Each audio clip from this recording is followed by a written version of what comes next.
म चाहिँ अहिले प्रगति टोलमा छु। ओ मिसा त आउनु न। यो चाहिँ अचम्म खालको यहाँ चाहिँ एकछिनको अचम्म खालको म हिँड्दै जाँदैछु है, बिच रोडमा छु। अब भिडियोमा गएपछि यसरी ठोकिन्छु। देख्नुभयो? किन ठोकियो होला त?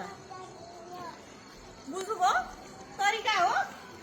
बाटोको बिच रोडमा हेर्नु यहाँ पोल। प्रगति टोल। ल हेर्नु यहाँ। हजुर? बिरौटा? किन परिवर्तन भएन यत्रो वर्षमा, 1 वर्षमा भन्नु त? यो बताउनु पर्छ पर्दैन? यो हाइटेन्सन लाइनको जग्गा हो अरे। अनि स्कुलको बस हिँड्छ यो बाटो, ठुलो गाडी हिँड्छ यो बाटो। हेर्नु यहाँ यत्रो पोल छ, तर यहाँ चाहिँ यो परिवर्तन हुनु पर्यो प्लिज। प्रगति टोलमा यस्तो अवस्था छ, पुरै रहेछ फेरि बिच बाटोमा।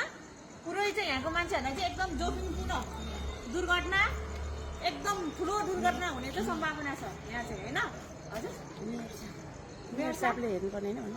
यहाँको जुन मेयर साहब हुन्छ, पोखरा महानगरपालिकाको मेयर साहब धनराजज्यू, आउनुहोस् यहाँ हेर्नुहोस्, भिजिट तपाईँ आफै हेर्नुहोस्।